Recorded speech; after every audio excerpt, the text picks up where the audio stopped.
साथियों, जिंदाबाद। जय भीम, जय ज्योति, जय सावित्री, जय सत्यशोधक, जय तंट्या, जय बिरसा, उलगुलान गुलजोहार, जय संविधान और सबरंगी सलाम। आज 9 तारीख है। आज सावित्रीबाई के साथ भारत की जो पहली मुस्लिम अध्यापिका रही है फातिमा शेख, उनकी जयंती भी है और 9 जनवरी है। और इस अवसर पर इस देश की सावित्री और फातिमा की बेटियों को इकट्ठा लाने का काम आज मैंने ये डिजिटल जयंती महोत्सव में किया। जेबुन्निसा आपा तो मैं तो उनको समझती हूँ कि वो मेरा मायका है, उनका घर। और रूबीना मेरे मायके की निकली। उमरेड में मेरे माँ का मायका है, मेरा ननिहाल है। और उमरेड की ये दोनों महिलाएं, मुस्लिम महिलाएं, बहुत जुनजार महिलाएं, जो फूले शाहू अंबेडकर का वारसा विरासत लेकर अपना काम कर रही है। ये बहुत ही केवल यानी खुशी की बात नहीं है, तो ये सचमुच अभिमान की बात है। ये लगता है कि अलग अलग गांवों में जो आंदोलन खड़े हुए हैं, उमरेड जैसे तहसील में इतना बड़ा आंदोलन खड़ा है, इतना काम खड़ा है, वहां की बेटियों ने जद्दोजहद करते हुए कितनी सारी महिलाओं का संगठन किया है। ये केवल 50 साल के यूनो ने डिक्लेयर किए हुए स्त्री आंदोलन की विरासत नहीं है। ये 200 साल पहले सावित्री और फातिमा जैसी महिलाओं ने जो आंदोलन शुरू किए, उसकी विरासत है। वो ज्ञान की ज्योति जो उन्होंने लगाई, जो मशाल हमारे हाथों में दी, उस मशाल की ये रोशनी है। आज शुरुआत करते हैं महात्मा ज्योतिबा फुले के पहले दिन जो हमारी कबीर और सावित्री ने गाया हुआ जो अखंड है, उसको एक बार मैं दोहराती हूँ मराठी में।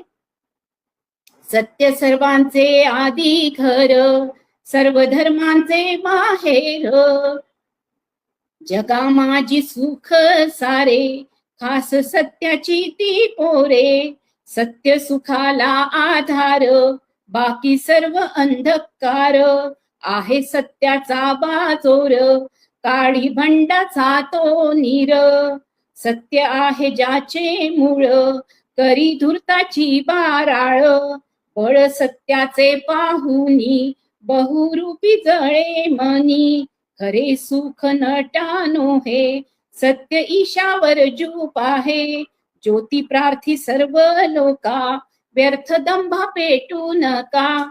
सर्व धर्मांचे माहेर सत्य आहे आणि सत्याचा शोध घेणारेच हे सर्वात महत्वाचे आपले जे ज्याला बुद्ध चारिका म्हणत होते, प्रचारक जे आहेत, ते प्रचारक आपले सर्व धर्मांमधले जी मंडळी समाजासाठी काम करतात, त्या जी मंडळी फक्त धर्माच्या नावावर दंगे पेटवत नाही, तर सद्भावना आणि सांप्रदायिक सद्भावना पसरवतात, समभाव पसरवतात, धर्मनिरपेक्षता मानतात, अशा सर्व लोकांसाठीचा हा जो अखंड आहे महात्मा ज्योतिबा फुल्यांचा, त्या अखंडाचं आता मी वाचन केलं।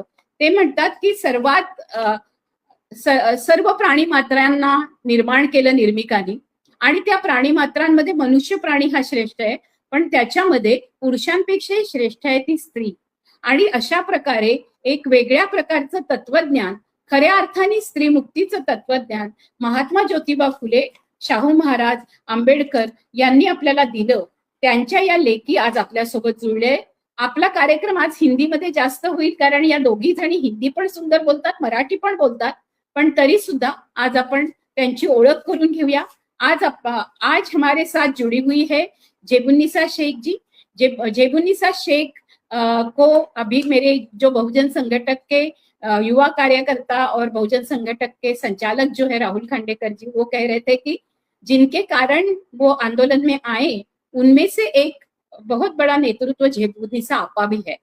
तो जेबुन्निसा आपा के साथ एक बहुत महत्वपूर्ण घटना हम लोगों को रखना चाहिए ध्यान में, और वो ऐतिहासिक घटना है कि काशीराम जी का जब दौरा चल रहा था, तब माननीय काशीराम जी के साथ घूमने वाली जो बहुत ही गिनी चुनी लड़कियां थी, और जिन्होंने पूरे देश में पूरे अपने अपने राज्य में भ्रमण किया, उनमें जेबुन्निसा आपा है। उन्होंने वहां से काम शुरू करके जनहित संघर्ष समिति की स्थापना की। उन्होंने असंगठित कामगारों के लिए झंडा गड़ा, और उसके अंदर उन्होंने कितने सारे असंगठित, वो रिक्शा वाला हो सकते हैं, वो कोई टपरी वाले हो सकते हैं, ऐसे काफी सारे फेरी वाले हो सकते हैं, इन सबके संगठनों के लिए काम किया, महिलाओं के साथ काम किया। महिलाओं के बारे में, जब एकल महिलाएं होती उनको, उनके ऊपर जो अन्याय होता है या हिंसा होती है, वो हिंसाग्रस्त महिलाओं के लिए आवाज उठाने का काम जेबुन्निसा आपा ने किया है। और उसी के साथ साथ जेबुन्निसा ताई के साथ की मेरी जो दोस्ती है वो इसलिए भी है कि वो सचमुच इतनी निडर महिला है कि जब किसी ख्रिस्ती फादर के ऊपर हमला हो रहा था तो जाके उन गुंडों के सामने खड़ा हो गई, और गुंडों के सामने खड़ा होके, सोचिए कि एक मुस्लिम महिला, एक ख्रिस्ती फादर और मारने वाले गुंडे जो है वो धर्मांधतावादी हिंदू, उन सबको रोकना, उनको रोककर उनको तीनों को भी साथ में ये करते हुए, शांत करते हुए जेबुन्निसा आपा ने जो सांप्रदायिक सद्भाव की मिसाल रखी है, ये जो दृश्य है, ये मेरे मन में बहुत ही ज्यादा, बिल्कुल जैसे बुद्ध लेणी के जैसे आकार लिया है, शिल्प काम हुआ है मेरे मन में, वो है जेबुन्निसा आपा का इस सांप्रदायिक सद्भाव के लिए, सलोखा के लिए। बहुत लोग अलग काम करते, लेकिन किसी की हिंसा को रोकना और तुरंत उनके ऊपर का हमला रोकने के लिए खुद खड़े होना, ये इसके लिए जो निर्भीकता लगती है, इसलिए मैं आज जेबुन्निसा आपा को फातिमा शहीद जयंती पर बहुत बहुत मुबारकबाद भी देती हूँ और उनको सैल्यूट भी करती हूँ। हमारे साथ रुबीना पटेल जुड़ी हुई है। रुबीना आजकल बहुत ही ज्यादा सुर्खियों में भी छाई हुई है, क्योंकि उन्होंने बहुत बड़ी जद्दोजहद जेबुन्निसा आपा के कदमों के ऊपर कदम रखते हुए और उसके भी आगे जाते हुए और झंडे गड़े हुए हैं। वो मुस्लिम महिला मंच संगठन की संचालिका है। 200 से अधिक महिलाएं इस मुस्लिम महिला मंच से जुड़ी हुई है। रूबी सोशल वेलफेयर सोसाइटी की वो संस्थापक है तथा अध्यक्ष है। 2005 से उन्होंने नागपुर की बस्ती, झुग्गी झोपड़ियां, इनमें काम शुरू किया, ग्रामीण इलाके में काम शुरू किया, और महिलाओं की हिंसा के खिलाफ तो वो लड़ ही रही है। लेकिन एक बहुत ही खूबसूरत बात, जो कि आज की जनरेशन के बारे में लोग कहते हैं वो क्या करेंगी, वो कैसे लड़ेगी, वो लड़कियां आजकल तो ऐसा करती है, लेकिन रुबीना के साथ जो लड़कियां हैं, जो युवा लड़कियां खड़ी है, जो छात्र लड़कियां खड़ी है, उन्होंने एक बहुत ही खूबसूरत मंच बनाया है, उसका नाम है बगावत बक्स।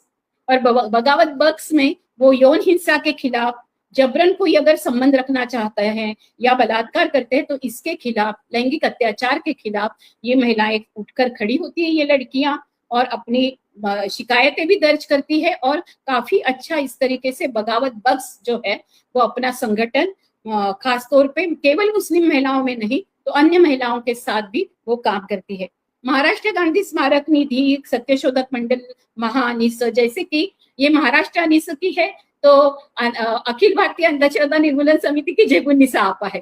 तो दोनों पक्ष के लोग हमारे साथ जुड़े हुए हैं। मुस्लिम विमेन्स राइट्स नेटवर्क में आज रुबीना जुड़ी हुई है, और इसी के साथ साथ बहुत सारे अवार्ड्स, जैसे कि आज तो जीवन प्रति या जीवन गौरव अवार्ड जेबुन्निसा ताई को मिलना चाहिए, उसी तरीके से एमए और एमएसडब्ल्यू करने के बाद, यानी अपनी बेटी को लेकर जब घर छोड़कर रुबीना निकली, तब उन्होंने जो काम किया उसको सराहते हुए उनको महाराष्ट्र फाउंडेशन का पुरस्कार, बाबूराव सावंत पुरस्कार, लोकसत्ता का नवदुर्गा पुरस्कार, हमीद दलवाई पुरस्कार, राम आपटे पुरस्कार मिला है।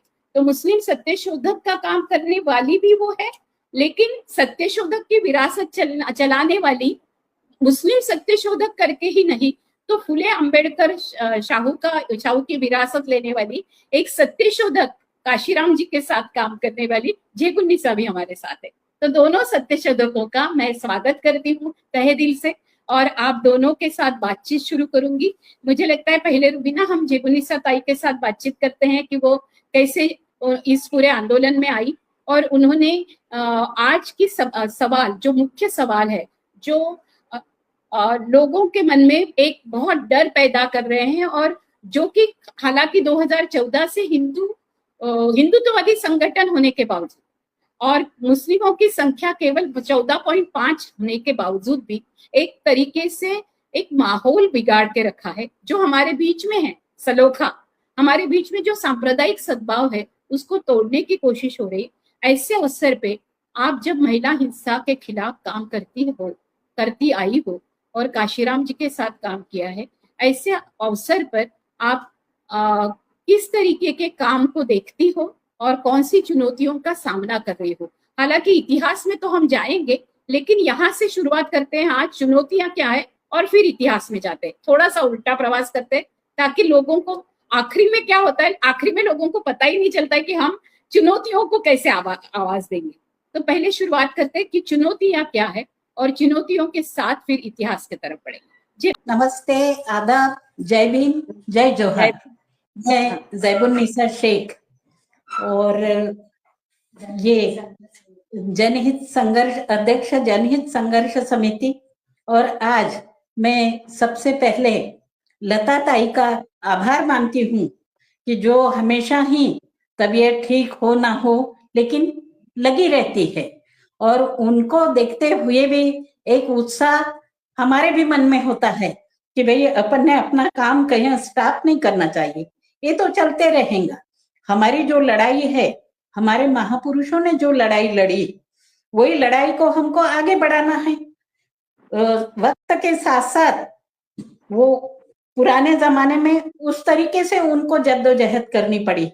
आज हमारे सामने वक्त बदल गया, बहुत परिवर्तन हो गया, लेकिन मसले आज भी वही है। बहुजन समाज वही है, और जो अन्याय अत्याचार करने वाला समाज वो जहां की वहां है, वो तो ये सब करते रहेगा। इसलिए हमने कहीं कम नहीं पड़ना चाहिए। अब मेरे काम की शुरुआत यहाँ से हुई कि हमारे दादाजी जो थे वो बाबा साहब अम्बेडकर के एक छोटे से कार्यकर्ता थे, और ये प्रेरणा हमको हमारे परिवार से मिली। दूसरा एक पहलू, हमारे परिवार में 6 फ्रीडम फाइटर हुए, स्वतंत्र संग्राम सेनानी, मगर पॉलिटिकल कभी किसी ने ज्वाइन नहीं किया। अब ये दोनों का संगम, एक तरफ सत्यशोधक और दूसरे तरफ ये देश को अपना समझ के संघर्ष करने की एक क्या बोलेंगे उसको, एक बहुत बड़ी एक ललक थी और एक चाहत थी। हाँ, और यस, और उस हिसाब से उन्होंने चलाया।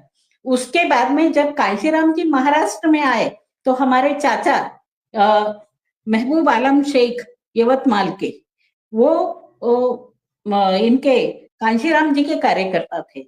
और फिर जब मैं जिंदगियों में उतार चढ़ाव आया वैयक्तिक, और मैं फुर्सत पाली जब मेरी उम्र ज्यादा नहीं थी, 26-27 साल होंगी, तब से मैं, हमारे परिवार ने तय किया कि भाई हमको अपना तो रोजी रोटी के काम तो करना ही है, लेकिन मूवमेंट में हर पीढ़ी का एक आदमी जाना चाहिए। हमारे दादा बाबा साहब के साथ, हमारे चाचा मान्यवर कांशीराम जी के साथ, और चाचा के मतलब अभी है मेरे चाचा, उन्होंने ही मुझे इस मोमेंट में और पार्टी में लाया। और फिर मुझे बचपन से ही आदत थी ये सारी चीजें पढ़ना, और किसी के फटे में टांग अटकाना, किसी के मसले सवाल करना, तो ये मेरे लिए बहुत कठिन नहीं हुआ।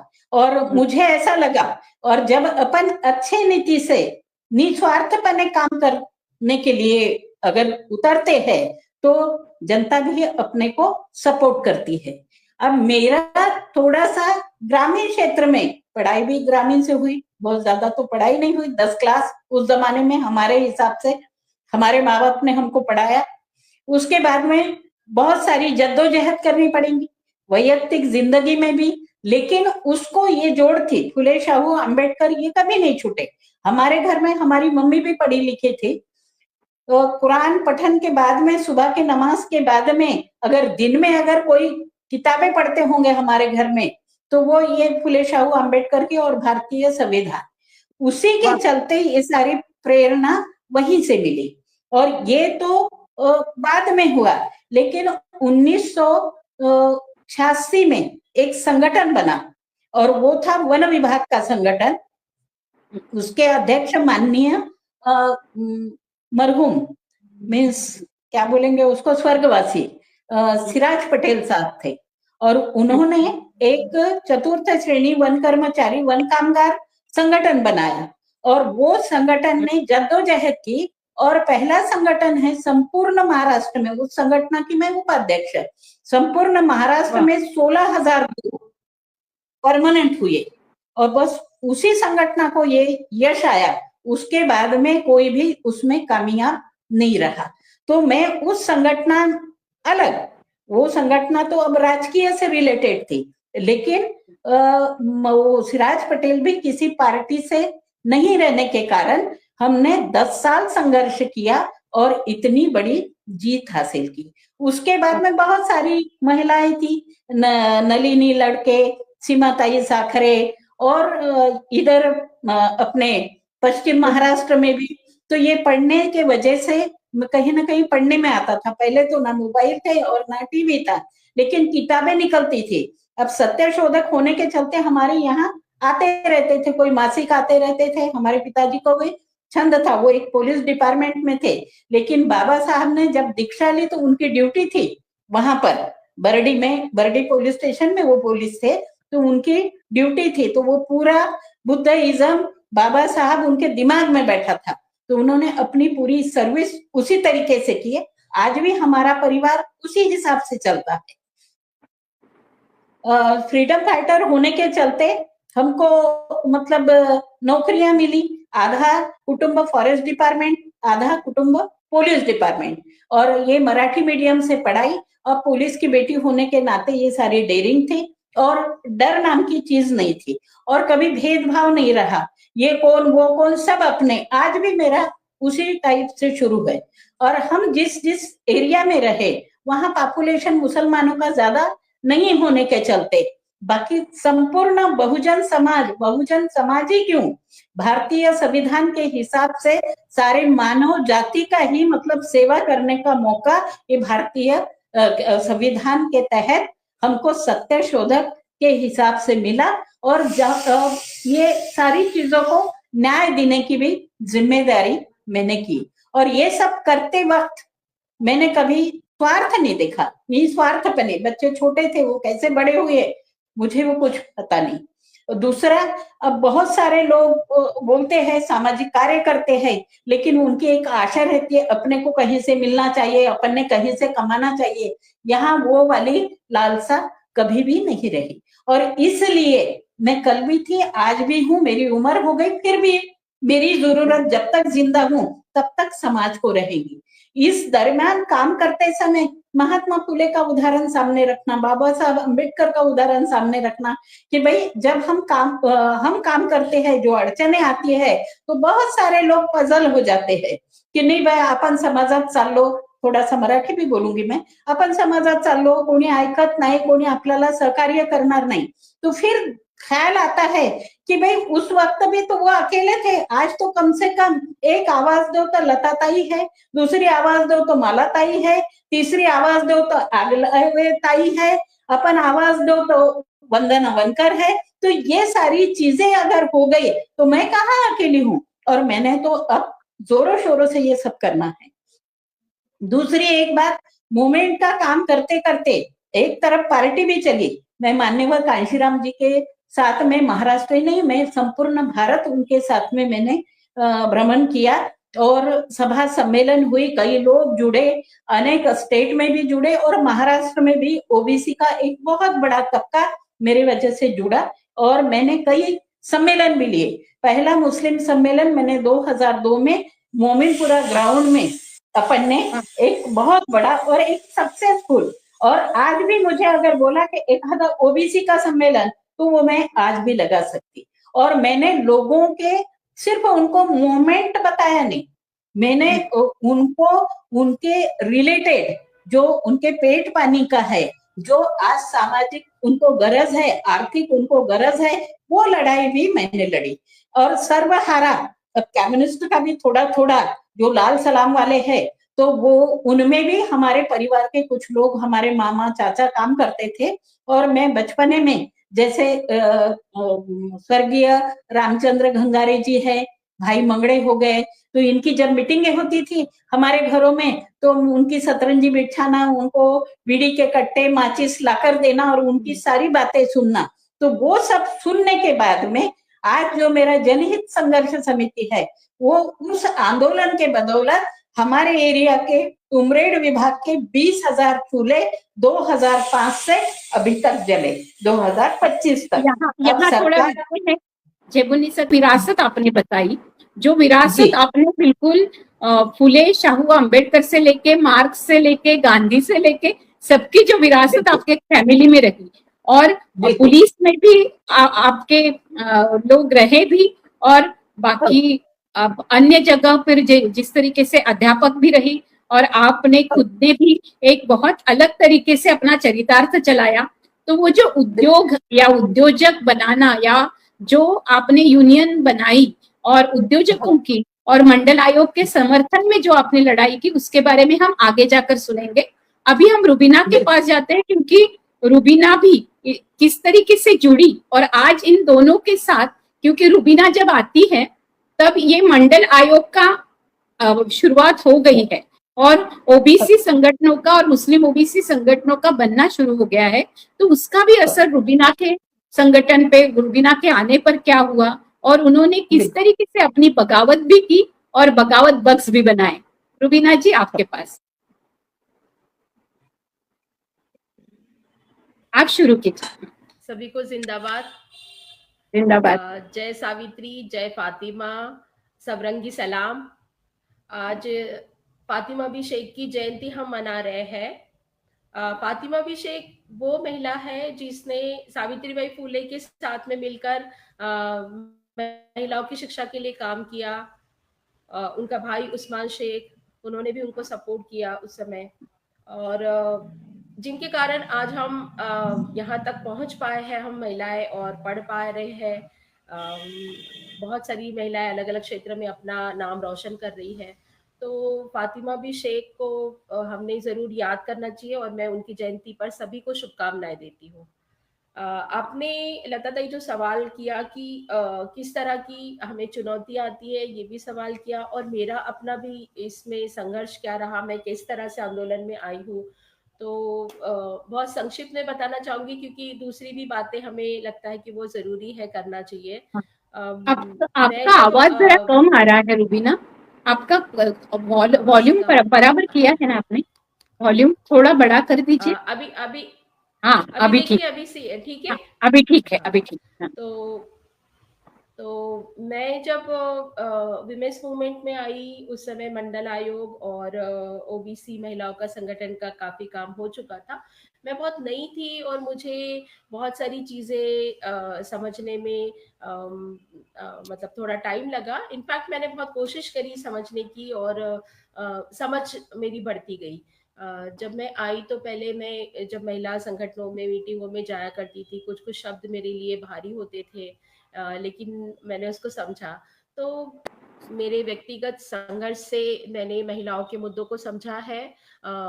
एक महिला होने के नाते मैं देखती हूँ कि महिलाओं पर दोहरी तिहरी रूप से हिंसा होती है। एक तो वो महिला होने के नाते, और वो मुस्लिम महिला है इस नाते, और हम देखते हैं कि धर्म संस्था, राज्य संस्था जो अलग तरह से हिंसा करती है, वो उसकी उसकी तरह उसमें भी उस पर जो हिंसा होती है वो एक हिंसा हम देखते हैं। तो मैं पहले बात कर रही थी कि कानून में, तो कोर्ट में जब मैं जाया करती थी, मेरे अपने जो केसेस थे मैंने इन पर्सन लड़ा है। मेरे पति ने जब मुझे घर से निकाला तो मुझे मेंटेनेंस या मेहर अमाउंट या मेरा स्त्री धन कुछ भी नहीं दिया था। तो मैं अपनी बेटी को लेके अकेली थी। मेरे बेटे को भी छीन लिया था, एक शरई अदालत से फतवा बनाया था। ये बहुत लंबी कहानी है, मुझे जान से मारने के लिए कुएं में भी ढकेला था। उस सब से मैं निकल कर मैंने सावित्रीबाई, फातिमा और इन सब तमाम महापुरुषों का इनको समझ कर मैंने सोचा कि मुझे आगे जाना है और बहुत सारी महिलाओं की लड़ाई लड़नी है।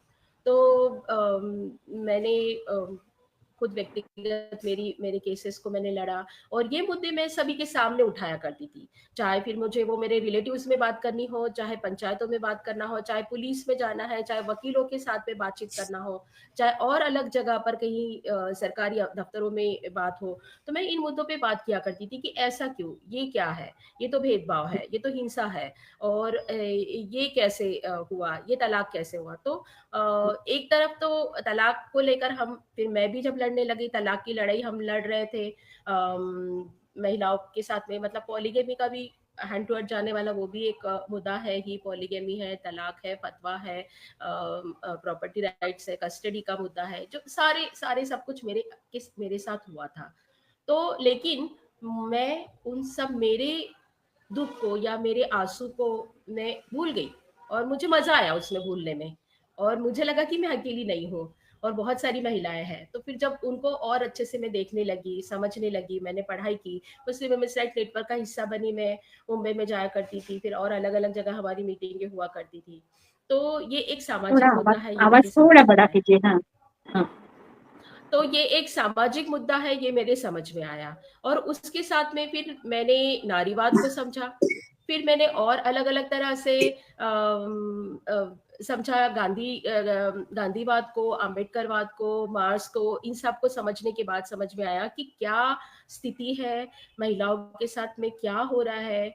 तो मैं अब ये समझती हूँ कि जैसे मैंने कहा कि दोहरी तिहरी रूप से जो हिंसा होती है और हम पीड़ित होते हैं, तो ये इसीलिए भी होता है क्योंकि आपका धर्म क्या है, और आपका लीडरशिप या महिलाओं का नेतृत्व समाज एक्सेप्ट नहीं करेगा, उनको नहीं चाहिए। बोलती महिलाएं बिल्कुल पसंद नहीं है समाज को, और महिलाओं को टारगेट करने के लिए उनका चरित्र एक बहुत आसान हो जाता है, उस पे बातचीत करना।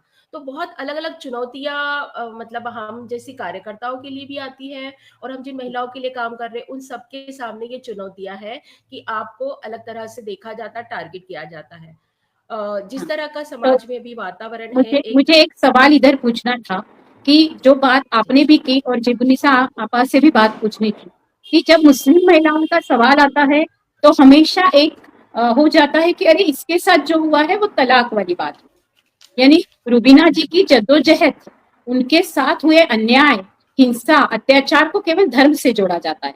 हालांकि जब आपको देखा जाएगा, बाहर अगर हम आते हैं तो हमें दिखाई देता है कि पूरे पारिवारिक न्यायालय जो है, कौटुंबिक न्यायालय, उनमें हिंदू महिलाओं की संख्या 52% है, जो कि मुस्लिम महिलाओं की संख्या 14.5 या 15 है। इसके बावजूद भी एक पूरा ऐसा माहौल छाया है कि इनके यहाँ तो तलाक हो जाता है, लेकिन तलाक होने की जो त्रासदी है, जो बहुत यातना है, जो सभी को जो भुगतनी पड़ती है, अपने बच्चे लेकर निकलना पड़ता है, अपना लड़का छोड़ दो और लड़की को लेकर निकलो, ये इस पूरे दुख के साथ आप निकली, और उसके ऊपर काम करते करते आपको समझ में आया कि इतनी सारी महिलाएं हैं।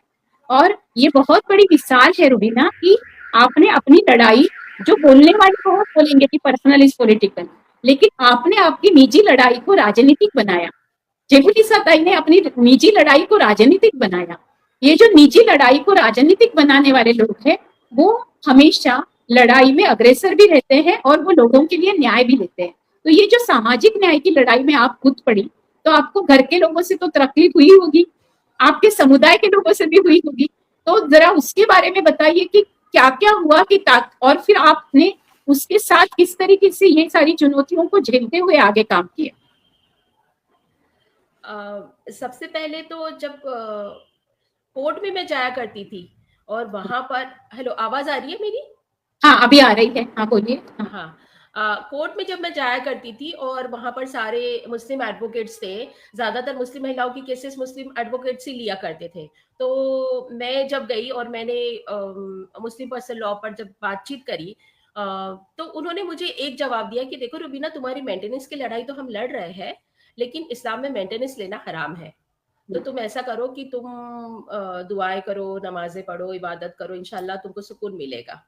तो और भी बहुत सारी लंबी बात थी, लेकिन मैंने इसको बहुत शॉर्ट में बताया। तो सवाल है कि आप कोर्ट में लड़ रहे हो और आप अगर संविधान को लेकर चल रहे हो, देश के कानून को मानते हो, तो फिर ये संवैधानिक असमानता कैसी हो सकती है मुस्लिम महिलाओं के साथ में? हम मुस्लिम है इसीलिए, और हमारे वकील भी हमको क्यों ये समझा रहे हैं? मतलब मैंने वो देखा कि उनकी वो जो मानसिकता थी एक वकील की, वो इस तरह थी, वो पितृसत्तात्मक मानसिकता थी, वो धर्म के अंदर के जो कानून थे उसको बढ़ावा देने वाली मानसिकता थी। तो पहले मैंने इन वकीलों को देखा, उसके बाद में रिलेटिव्स का सारे लोगों का तो ये कहना होता है कि क्योंकि मुस्लिम पर्सनल लॉ है, इसमें 4 शादियों का अधिकार है, जब चाहे तलाक दे सकता है, चाहे वो सरकारी नौकरी पर हो या कोई भी वजह हो। तो सारे लोग इसको मान लेते हैं, इसको चुनौती देना, इस पे सवाल करना नहीं करना चाहिए।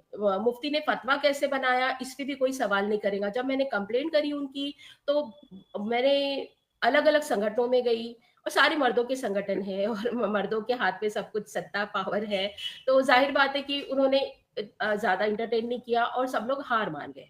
फिर पुलिस की बात आती है कि पुलिस की तरफ जब मैं गई कि मैंने कहा मेरे पति दूसरी शादी कर रहे हैं और आई एम लीगली वेडेड वाइफ, ये मेरा निकाह नामा है, ये मेरे बच्चों के बर्थ सर्टिफिकेट है, आप इस शादी को रोकिए, वो सरकारी नौकरी कर रहे हैं। तो आपकी पुलिस आवाज ने फिर कहा कि से हमारा कम हो माफ गई। करा। आपकी आवाज फिर से कम हो गई। हाँ, हाँ, हाँ। तो थोड़ा मैंने सा आगे देखा कि अगर झुक कर पुलिस भी हाँ, हमको, हाँ, हाँ, हाँ। मैं ये कर लूं क्या, मतलब मेरा वीडियो को और बंद कर देती हूँ, नहीं वीडियो नहीं को नहीं, बंद कर वीडियो को देती हूँ बंद और मत मैं कीजिए। वीडियो को बंद मत कीजिए रूबीना। आपकी आवाज केवल थोड़ा सा आगे आ जाती है तो आपकी आवाज आ जाती है, आगे थोड़ा सा रहिए बस। वीडियो हाँ, को मत बंद तो कीजिए। हाँ, हाँ, तो मैंने फिर पुलिस के बारे में, मैंने जब पुलिस के पास में गई और उनको कहा कि मेरे पति दूसरी शादी कर रहे हैं, मैं लीगली वेडेड वाइफ हूँ, ये मेरे निकाह नामा है और ये सारे डॉक्यूमेंट्स हैं, तो आप हाँ, शादी को रोकिए। लेकिन पुलिस ने शादी नहीं रोकी, इनफैक्ट मुझे कहा कि आप गुंडों को लेकर आइए, हम आपके खिलाफ केस बनाएंगे। तो दिन भर वहां पर वो सिलसिला चला, पुलिस ने मदद नहीं की। उसके बाद में और मेरे पति ने 2 क्रिमिनल केस मेरे ऊपर में बनाए जब मैंने बेटे को मिलने के लिए गई। 143, 448, 506, 323, 34 सेक्शंस, 34 भी निकाल दिया। तो पुलिस कैसे बना सकती है, एक व्यक्ति, एक आदमी कह रहा है सिर्फ इसलिए कि वो पढ़ा लिखा है, वो सरकारी नौकरी पर है और सब मर्दों की चलती है। मतलब पुलिस स्टेशनों में महिलाओं को कोई न्याय नहीं है, कोर्ट में नहीं है, पुलिस स्टेशन में नहीं है। और ये लड़ाई जो मैंने 2012 तक खत्म कर दी थी, मेंटेनेंस की लड़ाई अलग थी, बेटे की कस्टडी की लड़ाई अलग थी, फिर हस्बैंड ने जो मुझ पर क्रिमिनल केस डाले थे वो थी, 309 की जो पुलिस ने मुझे कुएं में ढकेला था, वो सारे किस्से से बाहर निकलने के बाद आज जो मैं लड़ाई लड़ रही हूँ मेरे पति की मृत्यु के बाद, कि मैं और मेरे बच्चों को मृत्यु के बाद में कुछ उनका क्लेम मिलना चाहिए, तो भी कोर्ट को ये लगता है कि इसका तलाक हो गया था। मैं कह रही हूँ कि तलाक तो मैंने माना ही नहीं, तो कोर्ट आज तक नहीं मान रही। कोर्ट के दिमाग में अभी तक कंफ्यूजन है कि इस तलाक को माना जाए। एक तरफ सरकार ट्रिपल तलाक के लिए कानून बनाती है जो हमको नहीं हाँ, चाहिए। हाँ, हमने ट्रिपल तलाक हमको नहीं चाहिए था, लेकिन ये कानून भी नहीं चाहिए था हमको, हमसे पूछा ही हाँ, नहीं कि कौन सा कानून चाहिए। तो एक तरफ आप कानून बनाते हो और दूसरी तरफ इस महिला को अधिकार भी नहीं दे रहे हो। तो हम तलाकशुदा है भाई कि कौन नहीं है, या फिर अगर हम पासपोर्ट बनाने जाते हैं तो आप इस तलाक को भी नहीं मानते हो, आप बोलते कि आप हाँ, तलाकशुदा नहीं हो क्योंकि कोर्ट से तलाक नहीं हुआ। तो कौन हाँ, है हम, है ना? बिल्कुल। हमारी पहचान यानी क्या ये है? और पहला आप पहला मुद्दा आ हमको कोई, जाता है कि हाँ बिल्कुल, आपका आपका कहना सही है कि हम कौन है, हम नागरिक है कि नहीं। जब हम तलाक लेते हैं तो तलाक लेने के बाद आपको मैं ये बता दूं कि मेरा जब डिवोर्स हुआ, तलाक हुआ, उसके बाद मुझे सरकार ने मेरा पासपोर्ट जब ये हो गया, गुम हो गया हैदराबाद में, उसके बाद मुझे करीबन 5 साल तक पासपोर्ट नहीं दिया कि तलाक कैसे हुआ, आप किस तरीके से डिवोर्स ले सकते हो। और मैंने कहा, और आदमी को ये पूछा नहीं जाता है कि उसका तलाक हुआ या नहीं हुआ, लेकिन औरत को तलाक के बारे में कितनी तकलीफ दी जाती है। और मैं तो समझ सकती हूँ कि एक मुस्लिम महिला को कितनी तकलीफ हो सकती है, क्योंकि अगर जिसमें मेरा तो पूरा बाकायदा स्पेशल मैरिज एक्ट और म्यूचुअल कंसेंट डिवोर्स था, इसके बावजूद अगर मुझे इस तरीके की तकलीफ दी गई, तो आप लोगों को कैसी तकलीफ दी जाती होगी। क्योंकि मुझे एक आदमी ने, हालांकि उसके ऊपर ये सांप्रदायिक कमेंट थी, जो पासपोर्ट ऑफिसर था उसने मुझे बहुत ऊपर से नीचे देखते हुए कहा, तुम्हारा तलाक हुआ है, तलाक तो उनमें होता है। यानी ये जो था, मैंने कहा कि आप एक भद्दा मजाक कर रहे हो मेरे साथ। सारी औरतों के साथ ये होता है, और हिंदुओं में 52% है महिलाएं में। विमेन सेंटर का मेरे पास डेटा था, मैंने उस आदमी के साथ ये किया तो उसने मुझे करीबन 5 साल तक पासपोर्ट ही दिया। तो ये हमारे साथ होने वाली ज्यादती जो है, ये ज्यादती केवल पारिवारिक हिंसा की ज्यादती नहीं, ये भी ब्राह्मणिकल पैट्रियार्की है जो मुस्लिमों में भी है। मैं बार बार बोलती हूँ कि ये हिंदुओं में भी है, मुस्लिमों में भी है, और ये ब्राह्मणिकल पैट्रियार्की है। तो लोग मुझे कहते हैं कि मुस्लिमों में कहाँ से ब्राह्मणिकल पैट्रियार्की आई, लेकिन ये मनुस्मृति वाली पितृसत्ता का बिल्कुल। ही असर है, ये मेरा कहना है। तो आप दोनों भी उसको जवाब दीजिए कि सचमुच ये है या नहीं, क्योंकि ये भरा हुआ है दिमाग में। हाँ, बिल्कुल, आप ये बोल एक दीजिए, फिर शॉर्ट मैं बताऊंगी जेबुनिसा कि आपा के पास जाती। हाँ, आप बोलिए पहले। हाँ। मैं जिस जगह पर रहती हूँ वो स्लम एरिया है। तो हम्म, मुझे काफी सारे एक एलाइट क्लास के मुस्लिम्स कहते हैं कि अरे आप इतना, आपका क्वालिफिकेशन है, आप इतने बड़े घराने से हो, आप वो झोपड़पट्टी में क्यों रहते हो? आप यहाँ पर रहिए जाफर नगर में, यहाँ के लोगों के लिए काम करिए। हम्म, तो ये हमारी ब्राह्मणिकल मेंटालिटी मुस्लिम समाज में भी है, हम्म, जो अपने आप को ऊंचे मानते हैं, ऊंचे क्लास में अपने आप को देखते हैं, और वो इस तरह का सोच रखते हैं कि ये तो झोपड़पट्टी के लोग हैं, ये तो गरीब है, ये तो ऐसे है वैसे है।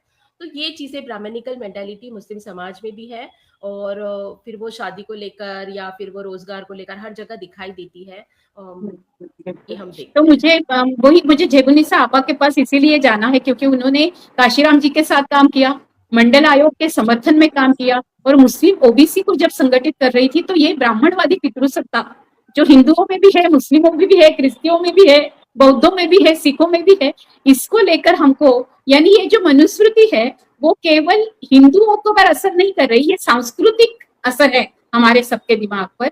उसका क्या असर हुआ, मैं जेबुनिसा आपा, आप बताइए कि इसके खिलाफ की लड़ाई आपने कैसे लड़ी। 5 मिनट आपके पास आती हूँ, फिर से रुबीना के पास आती हूँ। अभी मैंने एक इक्वली शेयर कर दिया है टाइम का, तो अभी अभी जेबुनिसा आपा के पास जाते हैं। जेबुनिसा आपा। ठीक है ना, मुझे भी कोर्ट का सहारा लेना पड़ा जब उसने बच्चों को देकर घर से बाहर निकाल दिया, और एक बच्चा उसने अपने पास रख लिया, और 5 मुस्लिम के जानकार लोग बैठ गए, उन्होंने बता दिया हो गया नया, एक बच्चा इसके पास, एक बच्चा उसके पास, और बाकी खत्म। तो उसके लिए बच्चा लेने के लिए मुझे कोर्ट में जाना पड़ा, और जब मैंने कोर्ट में केस दायर किए तो वहां ऑटोमेटिक बच्चा तो मुझे कोर्ट से मिल गया, लेकिन उसको तलाक चाहिए था। उसने वो सामने आया, उसने तलाक के लिए मतलब बोला कि भाई हम साथ में रहना नहीं चाहते, वो तो अपने लिए भी ठीक ही हो गया। तो वो बच्चा लेने के बाद में दोनों बच्चे मेरे पास आ गए, बाकी के भानगढ़ में मैं नहीं पड़ी कि उससे क्या चाहिए और क्या नहीं चाहिए। मैंने उस बात को ध्यान में रखा कि मेरा कसूर नहीं रहते हुए भी मुझे ये सब भुगतना पड़ा, लेकिन ये सारी चीजें करते हुए बाकी का मैंने किसी के तरफ ध्यान नहीं दिया। ये लड़ाई मेरी है, मैंने लड़ना है, उस हिसाब से मैंने अपनी लड़ाई लड़ी। और रहा सवाल उससे, कुछ बहुत सारे लोगों ने बोला कि भाई आपको कुछ मांगना चाहिए, वो बहुत बड़ा किसान है, उसके पास बहुत माल है, उसके पास ऐसा है। मुझे एक लगा कि उसके घर में रहने के बाद मैंने एक नौकर की तरह अपनी जिंदगी गुजारी, उसने सुकून से ना मुझे खाने दिया ना पहनने दिया, जो कुछ सब कुछ था मेरे माँ बाप ने पूरा किया, तो मैं उसकी दौलत लेकर क्या करूंगी, इसलिए मैंने उसके तरफ कभी भी तवज्जो नहीं दिया। लेकिन महिलाओं का, इसका रुबीना का तो मेरे सामने ही हुआ कि वो जो तलाक लिए थे, तो मैं पहली बार उस वो जहां से तलाक भेजे थे, एक कमेटी होती मुसलमानों की, तो वो कमेटी के साथ मेरी आमने सामने हुई, और मुझे बहुत सुकून मिला कि भाई वो बच्ची मराठी मीडियम से पढ़ी, जैसे हम लोग ग्रामीण में रहने वाले क्या इंग्लिश आती होंगी, लेकिन ये उर्दू हमको नहीं आती, उस पूरा उर्दू में लिखा हुआ है, और उसने बगैर पढ़े सिग्नेचर कर ली। हमारे बहुत दूर तक हमारे गांव में किसी को उर्दू नहीं आती। तो कहने का मतलब यह हो गया कि आपने इसको कैसा, उसके बाद में कम से कम वहां जाकर मैंने उनके ऊपर चिकट पट्टी लगाई, आज वो थरथराते हैं। अभी भी मैं मुस्लिम तो कम, लेकिन बहुत सारी मुस्लिम महिलाओं को न्याय दिलाने का काम अपन करते हैं, और वहां जाकर अब अपन ने बता दिया, अब तो वो कायदे बन गए उल्टे सीधे, लेकिन आज भी लोग कुछ ना कुछ ये सारी चीजें कराते हैं। उसके बाद में ये सिर्फ मुस्लिम महिलाओं के साथ नहीं है, ये हमारे हिंदू महिलाएं जो बहुजन समाज में होती है, ये महिलाओं को भी ये सारी चीजों के साथ में गुजरना पड़ता है। और उसकी ही लड़ाई कम से कम हमारे कोर्ट में आज भी 2 वकीलों के पास, एक वकील के पास 35 केस है, एक वकील के पास 25 केस है। तो ये सारे अपन खुद खड़े रहकर ये सारी चीजें करवाते हैं। अब सरकार से भी बोलना है कि भाई वो मनुवादी था, मुस्लिम कैसे खराब है वो दिखाने के लिए, मुस्लिम की खामियां निकाल निकाल के बता के उनके लिए तो कायदे बन गए, लेकिन आज जो महिलाएं घर छोड़कर जा रही है, कोर्ट भरे हुए है, उनके लिए भी तो कायदा बनाओ भाई। और सबसे मेन हो गया कि 2-2 बच्चे हैं, इधर भी इसको भी 2 रहते, उसको वो अपनी औरत छोड़ देता, ये अपना शौहर छोड़ देती, और वो लिव इन रिलेशनशिप में रहने लग जाते। इसके भी 2 बच्चे, उसके भी 2 बच्चे, वो अनाथ है। तो सरकार ने भी अभी सबसे ज्यादा इसमें ध्यान देने की गरज है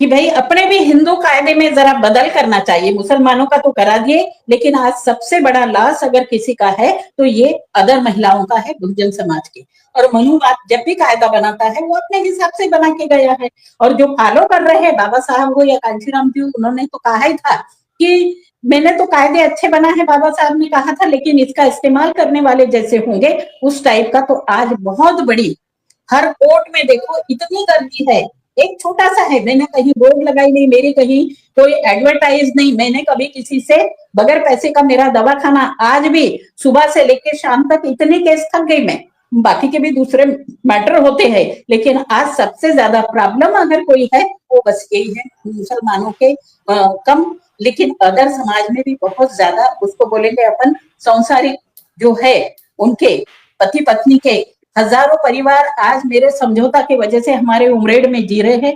कई लोगों के तलाक वाली किस्सा आ गई, और अगर दोनों में से कोई तैयार नहीं है उसके लिए मुझे कोर्ट में जाना पड़ता। तो ये सारी चीजें कोई अलग नहीं है। अब रहा ओबीसी आंदोलन का, मान्यवर कांशीराम जी ने कश्मीर से कन्याकुमारी तक मंडल आयोग को लेकर जो उन्होंने एक साइकिल मार्च निकाला था, उसका स्वागत नागपुर में हमने किया। साथ में नागेश बाबू थे, मामू देशमुख साहब थे, अदर बहुत सारे ओबीसी लोग थे। तब से मैं कंटिन्यू 1992 से तो 2002 तक 10 साल तक मैं पूरे गांव पैदल पैदल चलना, हर गांव में जन जागृति करना, और अपने महाराष्ट्र के भी, इवन उमरेड के भी, चाहे झुरमुरी भैया रहे, जुनघरे सर रहे, ईटनकर भाऊ रहे, ये तमाम लोगों के साथ ओबीसी आंदोलन को लेके, उसके बाद में राष्ट्रीय मुस्लिम परिषद, भारतीय मुस्लिम परिषद बनी।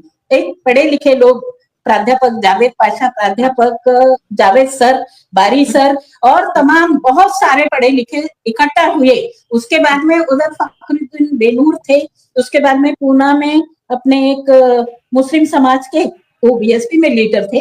तो ये सारा समाज तब भी बहुत बड़े पैमाने पर जागरूक हुआ, लेकिन सवाल ये है कई पजल हो जाते, कई छोड़ देते, और ये जैसे हम अपने काम को लगते, मनुवाद हमारे से 2 कदम, आज तो बोलने की बात ही नहीं रही। मीडिया उनके पास है, उनके पास पैसा है, उनके पास दौलत है, उनके पास शोहरत है, और जिन महिलाओं पर अत्याचार किए ऐसी भाड़ी की महिलाएं भी उनके पास है। इसलिए समाज में लोगों को लगता है नहीं नहीं ये तो बहुत अच्छा आ रहा है, महिलाओं के साथ ऐसा कुछ हो नहीं रहा। इतने आज बलात्कार हो रहे हैं, और बहुत कैसी कैसी चीजें लोग जो ये करते हैं, मतलब देखते हैं, वो हमारे को फेस करना पड़ता है, चाहे मैं हूँ या रुबीना पटेल रहे या लता ताई रहे। तो ये सारे अपने को फेस करना पड़ता है। इसलिए अपने को लगता है कि आज भी समाज का कहीं भी तरक्की हुई नहीं है, समाज को कहीं न्याय मिला नहीं है। कोर्ट में आज भी उतनी लड़ाई लड़ना पड़ता है, जलील करते हैं कई लोग नालायक। अब कोई मेरे जैसे डेरिंगबाज और मुजोर रही तो मेरे छेड़ी कोई गया नहीं, ना इस समाज का ना और कोई समाज की किसी की ताकत नहीं। तो ये सारी चीजें करते टाइम हमको भी थोड़ा सा मजबूत बनके ये सारी चीजें करना पड़ता है। और मैंने सताई हम बात इसके ऊपर और तीसरा जो चरण है उसमें आएंगे जहां हम सांप्रदायिक सद्भाव की बात करते हैं। मैं रुबीना के पास अभी जाती हूँ, और रुबीना जी मैं आपको ये सवाल पूछती हूँ कि आपने जहां तक की लड़ाई की बात की, उसके बाद आपने एक पूरा संगठन बनाया। उस संगठन में आप जब मुस्लिम महिलाओं का नेटवर्क बनाया और ये 200 महिलाएं उसमें हैं, तो आप किस तरीके का काम करती हो? और आज आपने इन चुनौतियों को लेते हुए ये जो पूरी बातें हैं उसमें दो बातें हैं। एक तो छेड़ते छेड़ते रह गया जेबुनिसा ताई से, लेकिन आपने दो बार छेड़ा वो मुद्दा कि हम कौन है। तो हम तो नागरिक है ना इस देश के, हमारे हाथों में संविधान है। तो ये नागरिकता की लड़ाई को लेकर आप बात रखिए, फिर से नागरिकता की लड़ाई को लेकर जेबुनिसा ताई के पास भी जाएंगे, क्योंकि इतना बड़ा काम किया है मुस्लिम महिलाओं ने, इतनी बड़ी विरासत है, इतना इतिहास है हमारे पास। वो इतिहास के बारे में आखिरी में मैं बात करने वाली हूँ, क्योंकि शुरुआत में आप लोगों की बातचीत पहले समझना बहुत जरूरी था, क्योंकि लोगों को इतिहास समझ जाता है लेकिन वर्तमान में जीने वाली जो नायिकाएं हैं वो नहीं समझती है। तो रुबीना जी, आप अपना पूरा ये अपने संगठन के बारे में बताइए कि किस तरीके से चलता है, और आगे जाकर आपने इन चुनौतियों का और शाहीन बाग तक की चुनौतियों का कैसे सामना किया। सबसे पहले जी मत बोलिए मुझे, रुबीना हाँ, बोलिए। हाँ रुबीना बोलती हूँ। हाँ, तो महिला हिंसा के मुद्दों पे जब काम शुरुआत किया, तो उसमें हमने देखा कि जो किशोरवयीन लड़कियां हैं, एडोलेसेंट गर्ल्स, उनके साथ में काम करने की जरूरत है, जिसमें हमें जल्द व जबरन शादी का मुद्दा दिखाई दे रहा था, उनकी शिक्षा का मुद्दा दिखाई दे रहा, यौन हिंसा का मुद्दा है। मेरी आवाज आ रही है ना? हाँ, अब अभी जिस आवाज में बोली ना वैसे बोलना है। हाँ, मेरी आवाज आ रही हाँ। ना वो आवाज में बोलिए। हाँ, हाँ, हाँ, हाँ, हाँ, तो महिलाओं के हिंसा के मुद्दों को लेकर जब काम करना शुरू किया, तो और गहराई में जाते हुए समझ में आया कि किशोरवयीन लड़कियों के साथ भी काम करने की जरूरत है, क्योंकि उनके साथ में हम अक्सर देख रहे हैं कि जल्द व जबरन शादी की बात है। जबरन शादी का मतलब है कि एज का कंसेंट नहीं, कि 18 साल, उसकी एज अगर 18 साल के ऊपर भी हो रही है लेकिन उसकी सहमति नहीं है, तो वो हम उसको जबरन शादी मानते हैं। और उनकी शिक्षा का मुद्दा, सच्चर कमेटी ने बताया है कि महिलाओं की शिक्षा का क्या स्तर है, ग्रामीण का अलग है, शहर का अलग है। बावजूद उसके हम देख रहे हैं कि लड़कियां ड्रॉप आउट्स हो जाती है, पढ़ नहीं पाती। तो ड्रॉप आउट का एजुकेशन का काम हमने शुरू किया, और उसके बाद में फिर जेंडर भेदभाव एक जो समाज में है, जिसके तहत जो भेदभाव किया जा रहा है और गैर बराबरी हम देखते हैं, उनको समान अवसर नहीं मिलते। फिर बस्तियों में अक्सर मुस्लिम बस्तियों में वहाँ बुनियादी सुविधाओं का अभाव होता है, उनको इक्वल सिटीजनशिप राइट्स नहीं मिलते हैं। इक्वल सिटीजनशिप राइट्स की हम बहुत समय से मांग कर रहे हैं, अभी तो आपको सिटीजन ही नहीं माना जा रहा है, बिल्कुल। आपको तो कागज दिखाना पड़ेगा। तो बहुत बड़ा सवाल है कि मतलब बस्तियों के मुद्दों पे जब हम काम कर रहे हैं, तो यहाँ से लेके सफर यहाँ तक आया कि आपको नागरिकता का कानून ला दिया गया और आपको नागरिकता का सबूत देना पड़ेगा। तो ये जो CNRC का जो आंदोलन भी हमने किया, और जहाँ यहाँ पर भी शाहीन बाग रहा है, इसके पहले भी हमने विधानसभा पे मुस्लिम महिलाओं का भव्य मोर्चा निकाला। तो महिलाओं के, लड़कियों के मुद्दों को लेकर लगातार अलग अलग गतिविधियों के माध्यम से हम काम कर रहे हैं, कॉलेजों में हम काम करते हैं, अलग वर्कशॉप, सेमिनार, रैलीज और ये सारे प्रोटेस्ट वगैरह, ये तो चीजें हो ही रही है। लेकिन मुझे लगता है कि आज की जो स्थिति है, जिस तरह से महिलाएं आज असुरक्षित माहौल में जी रही है, जिस तरह से सांप्रदायिक दंगों का असर उनकी जिंदगियों पे दिख रहा है, तो वो एक बहुत चिंता का विषय है। और आपने सुना है कि मार्च में जो हमने देखा, मार्च में जो कम्युनल राइट्स यहाँ पर हुआ, और मीडिया ने जो बताया, वो वही लोगों ने देखा और लोगों को वही समझ में आया, क्योंकि उनको वही दिखाना है। जो एक हमारी धर्म संस्था है या हमारी राज्य संस्था है, जो हमेशा लगातार मुसलमानों के खिलाफ द्वेष और नफरत का माहौल बना रही है, लगातार दंगों का सिलसिला हम देख रहे हैं, बिल्किस बानो के साथ क्या हुआ वो हम जानते हैं, उसको न्याय नहीं मिल रहा। ऐसी ऐसी कई सारी महिलाएं हैं जो यौन हिंसा की शिकार हुई है, और ये जो व्यवस्था है जो उनको और पीछे खींच रही है, और मुस्लिम समाज के अंदर का जो हिंसा है जो वो महिलाओं को झेलना पड़ता है, ये एक बहुत ही मतलब समझने की बात है कि किस तरह से अलग अलग दीवारों को तोड़ के महिलाओं को आगे आना है। तो ये तो हम लोगों ने काम किया है, बहुत चुनौतियों को झेला है, मेरी पूरी जितनी टीम थी, साथी थे, बहुत सारे चुनौतियों को देखा है। एक इज्तिमाई शादियां यहाँ पर जो होती है समाज में, जो जिसको मास मैरिज कहते हैं, सामूहिक विवाह, जिसमें अक्सर इज्तिमाई शादियों में कम उम्र की लड़कियां होती है, तो उनको हमने चुनौती दी, RTI फाइल किया, और उसके बाद उनको हमने पूछा कि कितनी लड़कियां अंडर एज है और कितनी बालिग है। तो क्या होता है कि सरकार या यंत्रणा कोई भी इन धार्मिक संगठनों को सवाल नहीं करती।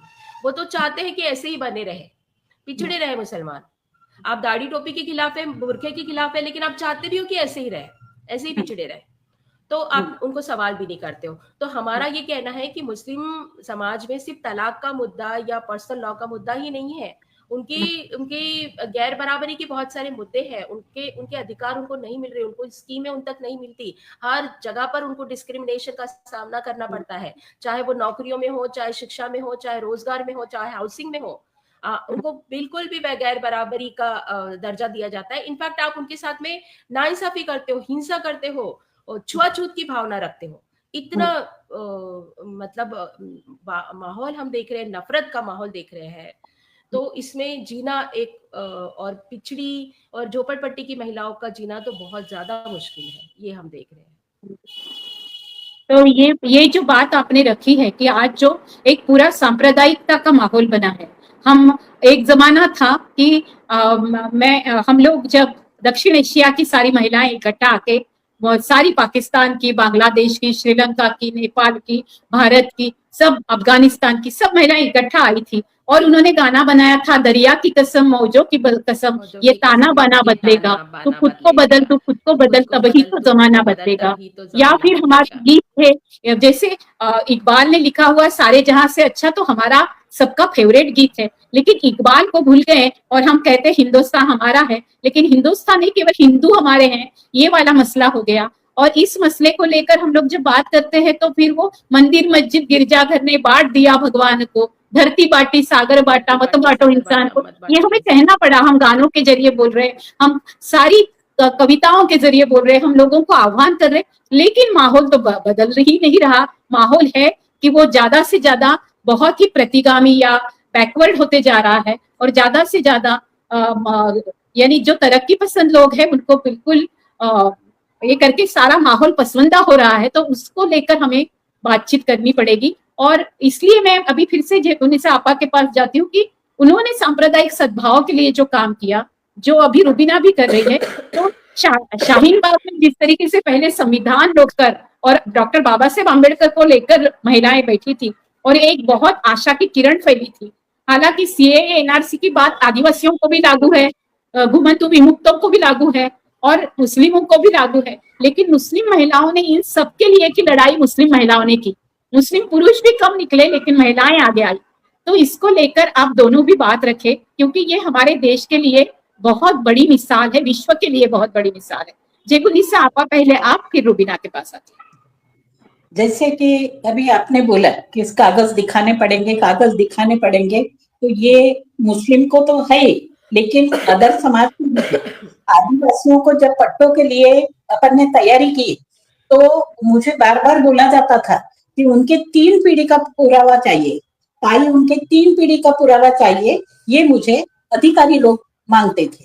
तो मेरे समझ में आया कि 3 पीढ़ी का पुरावा, ये आदिवासी आज ही 9वीं 10वीं पढ़ा हुआ है, कुछ है भी उसमें के ज्यादा पढ़े हुए लोग, लेकिन आदिवासी जो गांव खेड़े में रहता है, जंगल में रहता है, वो तो आज भी वैसा ही है। उसके पास तो आज के कागज कहाँ, तो 3 पीढ़ी तो बहुत दूर रह गई।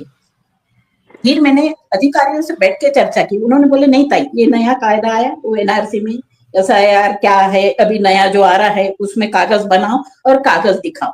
तो कुछ तर्क भी फिर मैंने लगाया, बड़े अधिकारियों के साथ मुझे बैठ के बोलना पड़ा कि भाई ये तो भारत के ही लोग है, ये भारत की नागरिक है, आदिवासी और तुम्हारे दलित और माइनॉरिटीज ओबीसी, ये तो भारत के लोग है, लेकिन जो लोग सिंध प्रांत से, पाकिस्तान से जो आए हैं अपने देश में, तो उनको आपने घरों के पट्टे दे दिए, तो उनका 3 पीढ़ी का पुरावा हमको दिखा दीजिए, वैसे हम भी बना लेंगे। तो थोड़ा सा उन पर असर पड़ा। तो ऐसे मेरे अकेले के बोलने से नहीं पड़ेगा, क्योंकि वो एक कायदा बना लेते हैं, कायदे के हिसाब से उनको ये सारी चीजें करनी है। तो इसके लिए हमारे महापुरुषों ने भी कहा था कि भाई जिस समाज को अगर गुलाम बनाना है तो सबसे पहले उसको आर्थिक शैक्षणिक पिछड़ा कर दो, वो खुद ही गुलाम हो जाएगा। तो आज जो अपन देख रहे हैं ये सारी अड़चने आती है, मुट्ठी भर लोग सामने आते हैं और पीछे समाज जो है वो आर्थिक दुर्बल रहने की वजह से वो उनके साथ हो जाता है, उनको लालच दिखाने के बाद में उनको अपना पता नहीं रहता कि अपने पास कुछ बनाना है या अपने को उनके साथ अपने हक की लड़ाई लड़ना है। आज जो शुरू है 2014 से यही सब है देश में। आज के घड़ी में सांप्रदायिकता, हिंदू मुसलमान का नाम ले लिए तो हमारे लोग उसमें बिजी हो जाते, खुश हो जाते, अरे ते मुसलमानों सोबत ऐसा करता, अरे वो मुसलमानों के साथ ऐसा कर रहे हैं और हमको बहुत अच्छा रख रहे हैं। लेकिन आज की प्रॉब्लम सिर्फ मुसलमानों की नहीं है, SC ST OBC माइनॉरिटीज इनकी सभी की है। आपको पता है 10-12 साल पहले जो बच्चे IAS IPS का एग्जाम देके बैठे हुए हैं, आज उनको कहीं भी एंट्री नहीं दी गई, 60,000 स्कूलें बंद कर दी गई। हमारे लोग आवाज नहीं उठाते। मेरे कहने का मतलब यह है कि जो उन्होंने कहा था कि पहले आर्थिक गुलाम बनाओ, इनको शैक्षणिक गुलाम बनाओ, आज वही बात समाज के बीच में चालू है। और दूसरा एक बहुत अच्छा फंदा इस पर सोल्यूशन रखा उन्होंने, सोल्यूशन उनका इलेक्शन है।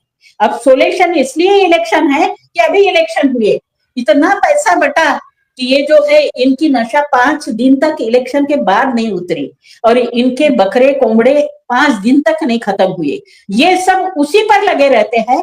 तुम इनको कितना भी अच्छा बताएंगे तो मुट्ठी भर लोग अपन टारगेट बनते हैं और ये जहां के वहां है। तो आज काम करने में बहुत तकलीफ, ये जागरूकता लाने में और नामुमकिन नहीं है। कांशीराम जी ने एक प्रोग्राम चलाया था, ये नामुमकिन नहीं है, हो सकते, जैसे अपन बोलते आता हो शकत नहीं, लेकिन ये हो सकता है। उसके लिए हमको सबको मिल के साथ में ये मेहनत करनी पड़ेगी। सांप्रदायिकता तो मैंने मेरे सिवाय ज्यादा किसी ने देखा नहीं है। दलित और इधर OBC, हमारे एरिया में तो दलित ही कॉन्स्टिट्यूशन है। दो समाज का टकराव हर बार होता था और मध्यस्थी मुझे करनी पड़ती थी। और मैंने आपके सामने भी बताया और मैं फिर से बताना चाहूंगी कि वो पादरी जो थे, फादर, उनके साथ कैसा मतलब हादसा हो गया था कि उनको मारने के लिए ये बंदे आ गए, पूरे गाड़ी पर झंडे बांधकर, तलवारें हाथ में लेकर। लेकिन एक बात अच्छी रही कि मेरा काम आदिवासियों में रहने की वजह से वहीं पर रोड का काम में आदिवासी काम कर रहे थे। उनको वो तलवारें देख के उनको लगा कि अपनी ताई अकेली है और ये ताई की तरफ जा रहे लोग। अब मैंने जो फादर थे उनके सामने मैं खड़े हो गए, मैं बोली फादर आप मेरे पीछे हो जाइए और मैं आपके सामने खड़ी हूँ। और वो आने लगे, मुझे तो सभी जानते। तो उन्होंने कहा कि अरे, मैं बोली ये सब औजार लेके आप कहाँ आ गए? तो उन्होंने कहा कि भाई ये जो है आपके पीछे, तो ये लोग हमारे हिंदुओं को ईसाई बना रहे हैं। तो ईसाई बना रहे तो बाकी के हमारे जो आदिवासी काम कर रहे थे उनके भी पास में गड्ढे खोद रहे थे, तो उनके पास में कुदार फावड़े ये सब थे, वो भी लोग लेकर आ गए। उनको लगा कि शायद मेरे साथ में ये कुछ कर रहे हैं करके हमारे 8-10 लोग आ गए। तो मैं बोली एक काम कर भाऊ, मैंने हमेशा काम करते वक्त फुले शाहू आंबेडकर से जो पढ़ा है उस पर ही आचरण किया है। तो बुद्ध ने बताया कि भाई प्रेमानी जग जिंकता यदि। मैं बोली 1 मिनट दादा तू सुन ले पहले पूरी तरह, उसके बाद में तलवार देना तू नहीं, मैं ये फादर के बारीक बारीक कीमा बना दूंगी, पहले तो बात को समझ ले। मेरे लोग खड़े थे, मैंने उसमें से एक को बोला भाव को नाम बता, तो उसने अपना नाम बताया, गुलाब केशव मडावी। कहाँ रहता वो बता, उसने बताया मैं बेंजुली में रहता, पास में था। अब बता भाव को कि तुम्हारा गांव यहाँ से 2 किलोमीटर है, लेकिन आज तक आजादी के बाद में अभी तक ये मेन रोड को नहीं जुड़ा, ये रोड किसने जोड़ा? तो वर्ल्ड विजन की जो संस्था थी उन्होंने वो काम किया था। तो उन्होंने उंगली दिखाई फादर की तरफ। अब बता, तुमको 6 किलोमीटर से पीने का पानी लाना पड़ता था, तुम्हारे गांव में पीने के पानी की व्यवस्था किसने की? तो उसने फादर की तरफ उंगली बताई। वर्ल्ड विजन ने उनका काम किया तो फादर की तरफ उंगली बताई। मैं बोली भाऊ सुन ले, अभी ये तेरे हिंदू, तू भी इनके हिंदू, ये बेचारे फादर, ये ईसाई और मैं मुस्लिम महिला। और सुन, मैं बोली जिनको रहने को घर नहीं थे, घरकुल के मांग के, क्योंकि जगह इनके नाम से नहीं थी तो इनको सरकार घरकुल नहीं दे रही थी, लेकिन इनके पक्के घर किसने बना दिया? तो उसने फादर की तरफ उंगली बताया, वो ग्रामीण वाले ने। तो मैंने उसको बताई, मैं बोली देख भाऊ इनको घर भी बना दिया, अभी तुम्हारे बच्चे क्या कर रहे? तो उसने बताया ताई पूना में पढ़ रहे। मैं बोली ये सब किसने किया? तो उसने फादर की तरफ उंगली बताया। मैं बोली अब तू मुझे जवाब दे कि तू भी हिंदू, ये हिंदुओं के लिए आपने क्या किया? तो वो नहीं बताना। मैं बोली महाप्रसाद छोड़ के बता कि इनके शैक्षणिक क्या बोलते हैं उसको, आर्थिक, उसके लिए आपने जीवन जीने के लिए ये हिंदू को आपने क्या किया? तो उनके पास में जवाब ही नहीं था। अब मैं बोली बेटा सीधे से गाड़ी में बैठ जाओ और वरना इसके बाद कभी इधर फिर के तो इतने टुकड़े करूंगी, हिंदू क्या बिंदु नहीं दिखेगा। तो कैसा है मेरे साथ में जनता थी, इसलिए मैं ये सब। तो आज का दौर कुछ और हो गया है। आज रात दिन मोबाइल पर आ रहा, टीवी पर आ रहा, लोग वही देख रहे हैं और उनके दिमाग, उनके माथे भड़क रहे हैं। तो ऐसा आज ये सांप्रदायिक के वजह से, और इसको जिम्मेदारी ये मनुवादी सरकार है, ऐसा बोलने में कोई हर्ज नहीं। लेकिन जेबुनिका ताई ने जो बात रखी, जिस तरीके की लड़ाई उस समय आप कर पाई और बता पाई और उन लोगों को रोक पाई, ये बहुत बड़ी बात है। ये सब लोग नहीं कर सकते, लेकिन आपने जो साहस दिखाया, और फिर तीनों समाजों को, ख्रिस्त यानी जो फुले कहते हैं, ख्रिस्त मोहम्मद मांगासी ब्राह्मणासी धरावे परी हृदयासी, तो ये जो फुले ने जिन लोगों के बारे में बातचीत की कि सबने इकट्ठा आना चाहिए, वो आपने करके भी दिखाया। तो ये बात हर एक समय नहीं होती है। ये होने के बावजूद भी हम सारे लोग यही कर रहे हैं, यानी रुबीना भी ये कर रही, मैं भी कर रही हूँ। लेकिन आज रमीजा बी से लेकर बिल्किस बानो तक की बात ऐसे हो गई कि बिल्किस बानो के जो आरोपी है बलात्कारी, वो छूटते हैं और उनका सत्कार किया जाता है और बोला जाता है कि ब्राह्मण कभी बलात्कार कर ही नहीं सकते हैं। तो ये इसके लिए भी हमें कैंपेन चलाना पड़ता है। जिस दिन उन्होंने कोविड कोरोना भी घोषित कर दिया और शाहीन बाग को उठा दिया, और जो सीए एनआरसी का आंदोलन था वो छोटी इतनी सी चीजों के लिए खत्म कर दिया, और आज भी नागरिकता का आंदोलन वैसे ही खड़ा है।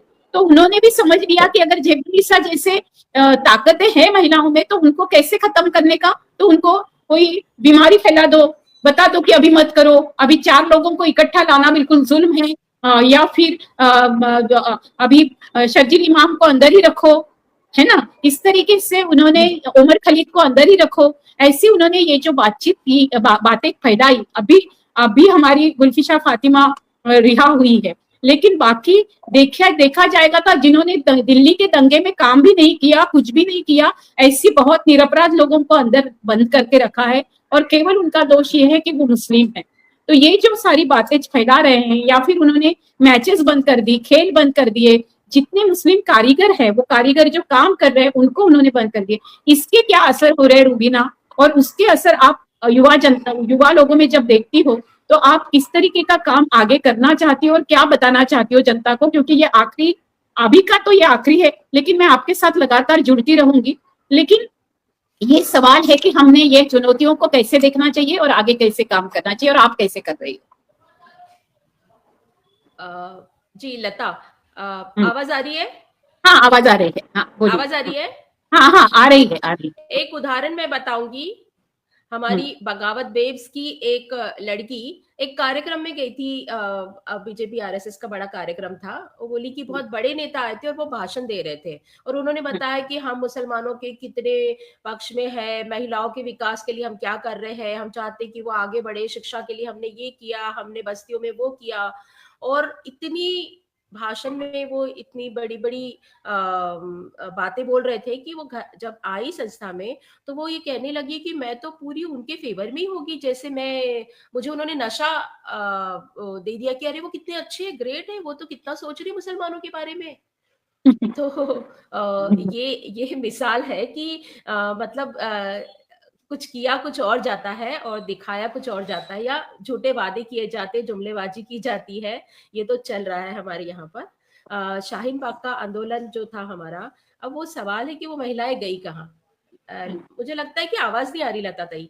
हाँ, तो अभी अभी जैसा आवाज बोल रही है ना, वो आता है ना, तब आता है, लेकिन जैसे थोड़ा नीचे चली जाती हो तो चला जाता है। हाँ, पता नहीं। इसी टोन में बोलिए, जिस मैं टोन में ये कह आपने रही थी कि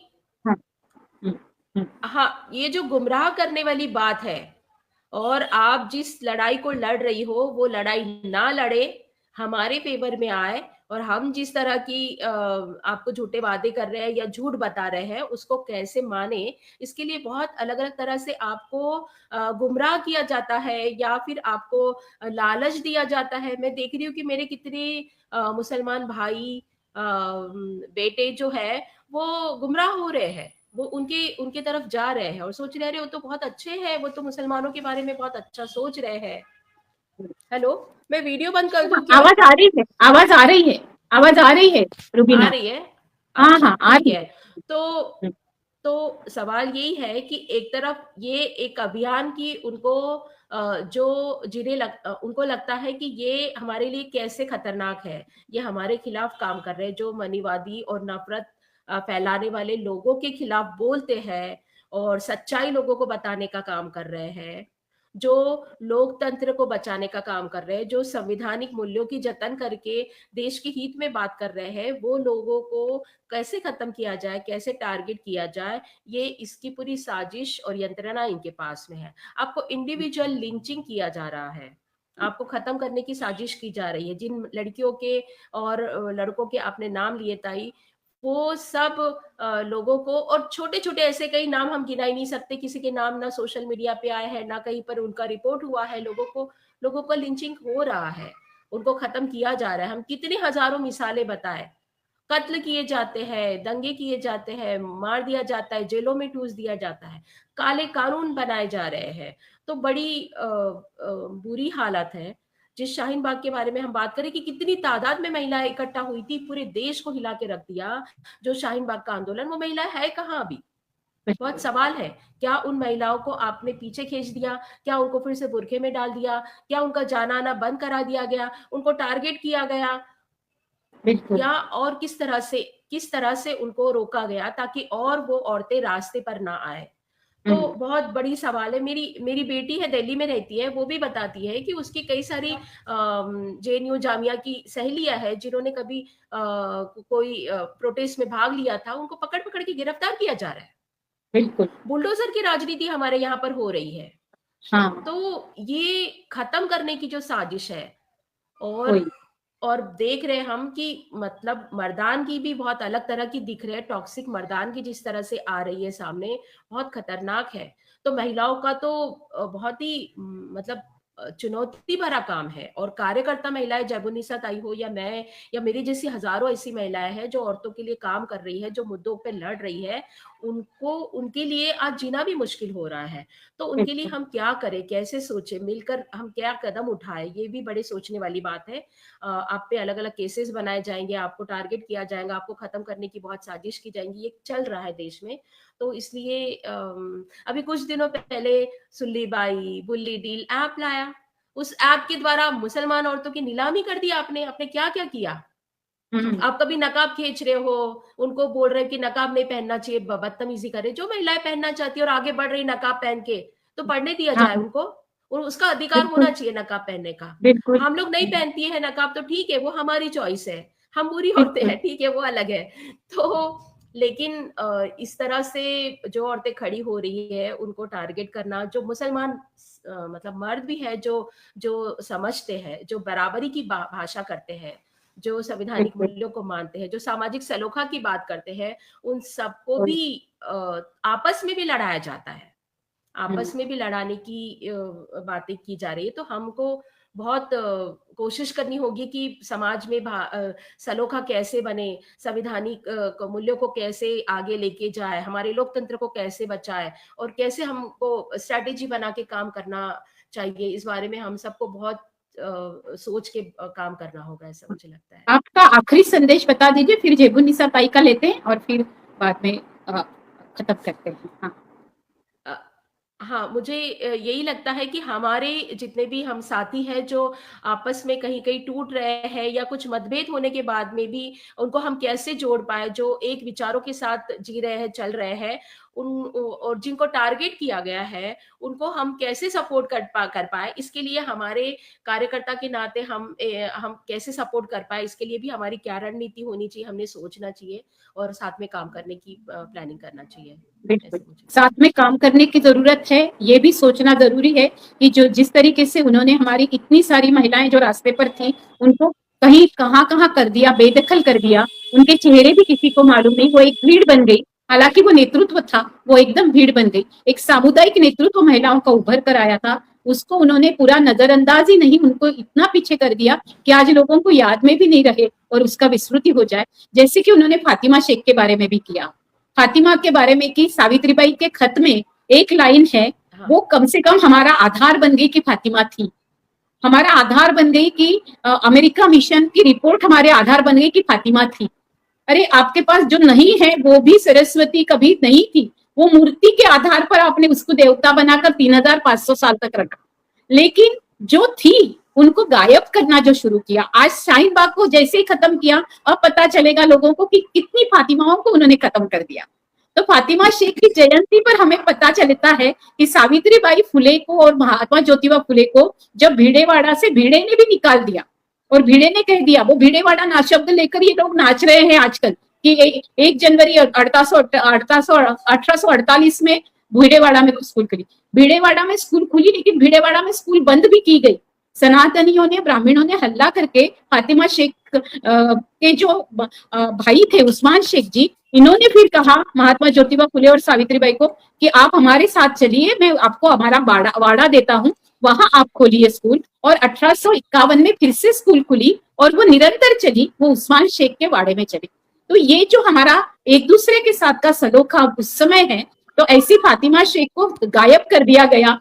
हालांकि मिशेल के फरारे के स्कूल में भी उनका उल्लेख है, अमेरिका मिशन में भी उल्लेख है, और सावित्रीबाई के खत में भी उल्लेख है, लेकिन एक छोटे से उल्लेख के द्वारा हमें पता चलता है कि भारतीय पूरी समाज व्यवस्था में 19वीं सदी में जबकि ब्राह्मण महिलाएं बाहर नहीं निकली थी, तब सावित्रीबाई फुले और फातिमा शेख, ये किसानों की बेटियां बाहर निकली, ये बागवानों की बेटियां बाहर निकली, ये कुंबियों की बेटियां बाहर निकली थी, ये मालियों की बेटियां बाहर निकली थी।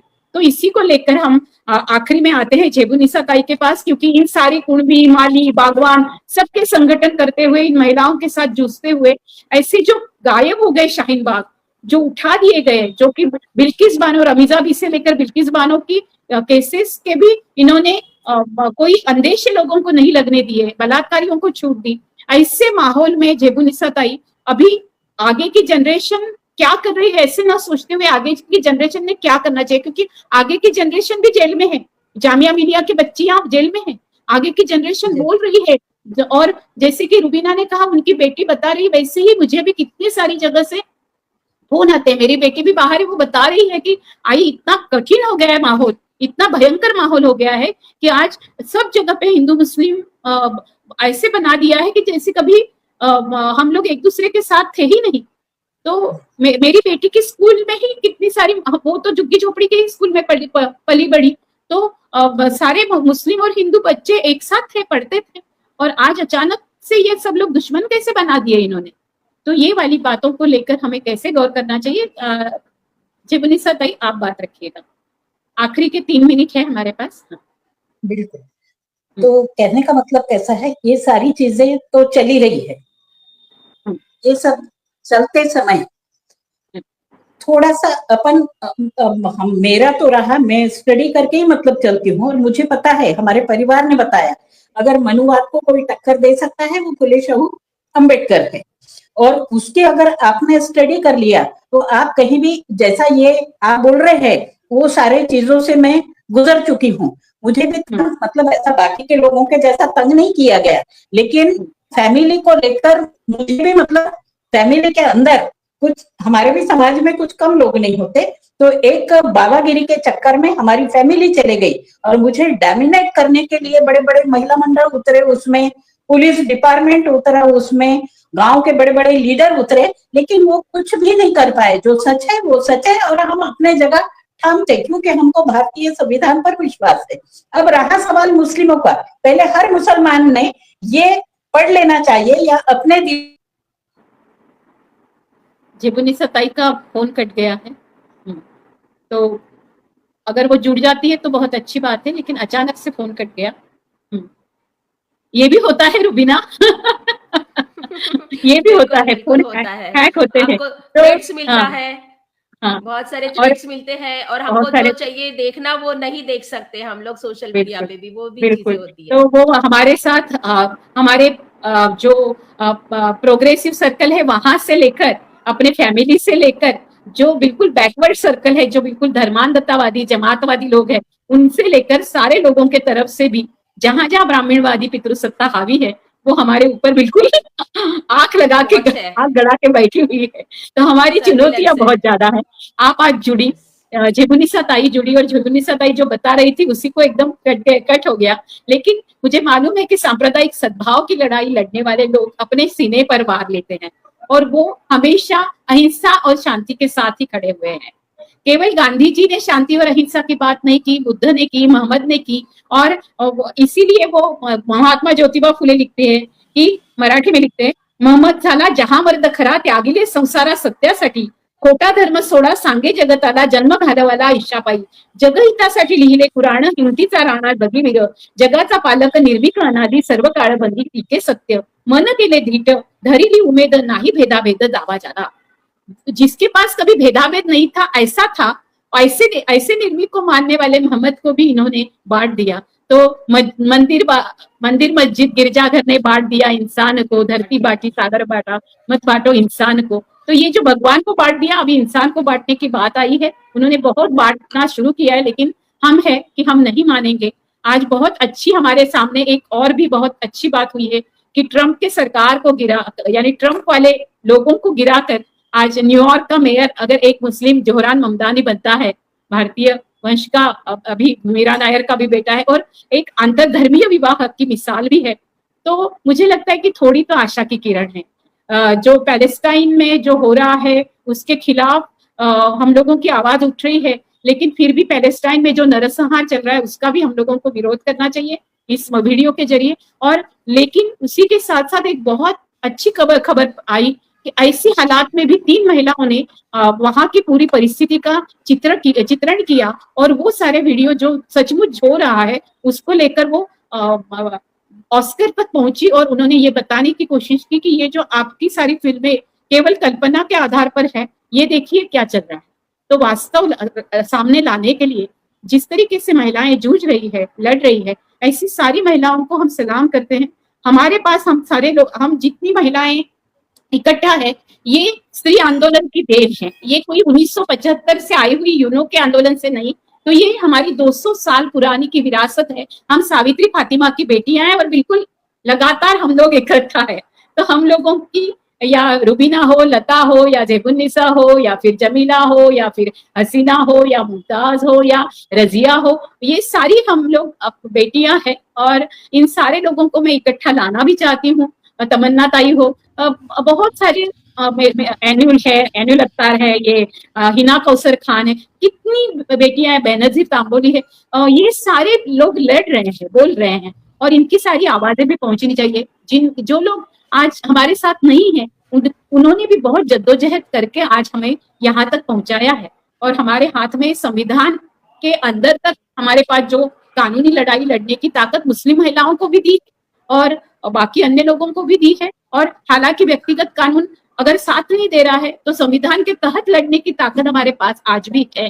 तो संविधान की रक्षा करने के लिए हम मनुस्मृति को नकारते हुए आज सब हिंदू मुस्लिम महिलाएं इकट्ठा आएंगे।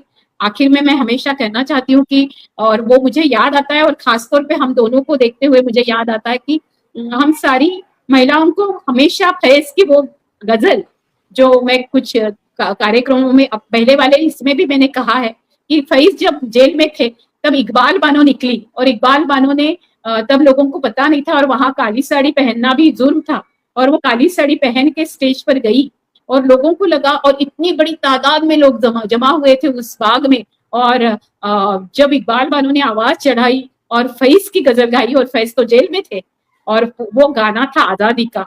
हम आज बोलते हैं कि मेरी बहना मांगे आजादी, मेरे भाई भी मांगे आजादी, बूढ़ी माँ भी मांगे आजादी, युवा भी मांगे आजादी, और इस हिंसाचार से आजादी, इस अत्याचार से आजादी, सांप्रदायिक विरोध से आजादी, जमातवाद से आजादी। तो तब उसने आवाज चढ़ाई, हम देखेंगे, लाजिम है कि हम भी देखेंगे, हम देखेंगे।